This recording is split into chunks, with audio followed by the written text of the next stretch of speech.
Gente, deixa eu dizer uma coisa pra vocês aqui que eu tô reflexivo. A gente precisa muito aprender, e eu tô falando isso porque é algo que eu tenho aprendido nos últimos anos, a enxergar o outro do jeito que o outro é. Principalmente a galera pertencente à comunidade gay, por exemplo, é uma coisa que a comunidade cobra muito, né?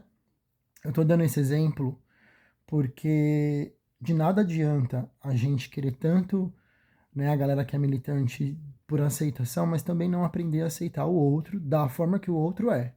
Inclusive o outro que pensa diferente da gente, que é contra. Você ser contra ideias e contra uma conduta é diferente de você ser contra a pessoa. Nós precisamos aprender a separarmos as coisas. E isso para mim é um, é um pensamento, é um lugar também de maturidade. Porque não dá para você querer ficar falando assim, não, mas não tem como separar, porque eu sou tudo a mesma, é tudo a mesma coisa. Não, não é. Porque da mesma forma que a gente sente, às vezes, amor, tem momentos que a gente sente ódio. Da mesma forma que às vezes você sente vontade de fazer carinho, às vezes você sente vontade de bater. Então a gente vive com muitos extremos de pensamentos opostos, pensamentos que se opõem um ao outro o tempo todo. E sem falar de quando a gente também fica se autocorrigindo. Então, eu tenho aprendido o quanto é importante eu enxergar o outro do jeito que o outro é. Ah, mas eu não concordo, o problema é seu. E o problema é meu. Porque você já parou para pensar nas coisas que eu faço que o outro também não concorda? Porque eu não sou um poço de perfeição. Ninguém é um poço de perfeição. Ninguém é um poço de atitudes certas o tempo todo. Só que a gente se esquece o tempo todo que todo mundo erra. A gente se esquece o tempo todo que todo mundo, todos os dias, está sujeito às mesmas falhas, às mesmas paixões e a uma série de questões. O outro.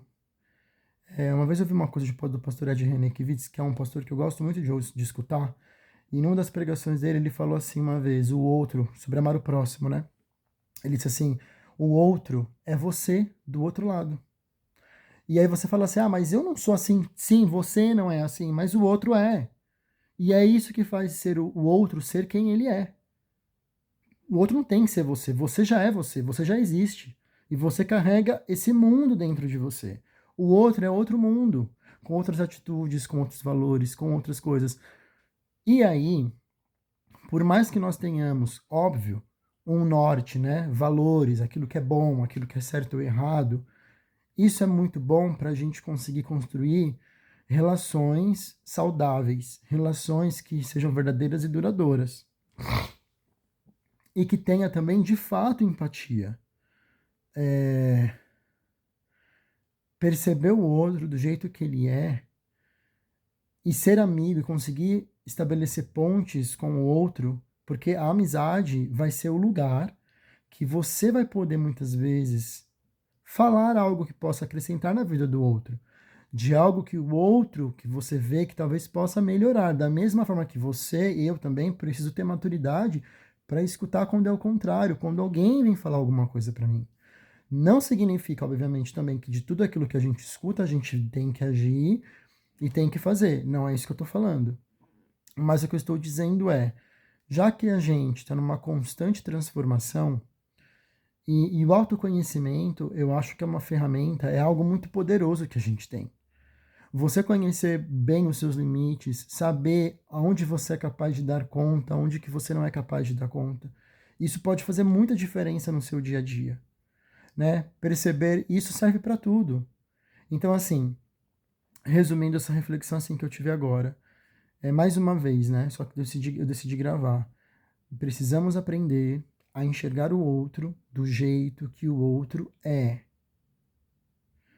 Não significa que você precisa concordar com aquilo que o outro é, porque na verdade tem a ver com o que ele faz. É uma ação, é um verbo, né? O que ele é diferente muitas vezes daquilo que ele faz. Todo mundo faz coisas que não gostaria de fazer. E nem por isso isso nos define. Porque é humano. Se a gente não aprender. Olha, tem uma das minhas residências de Grace, tem um episódio que me marcou muito, assim, eu nunca esqueci. que é quando, logo nas primeiras temporadas, tem um acidente de carro, e um menino, ele estava dirigindo alcoolizado, e aí no acidente muita gente morre. E aí tá num consultório o filho do cara, que sobreviveu, acho que o filho é o genro, e o cara que causou o acidente num outro quarto, e aí a Meredith vai chamar ele e fala, olha, ele quer falar com você.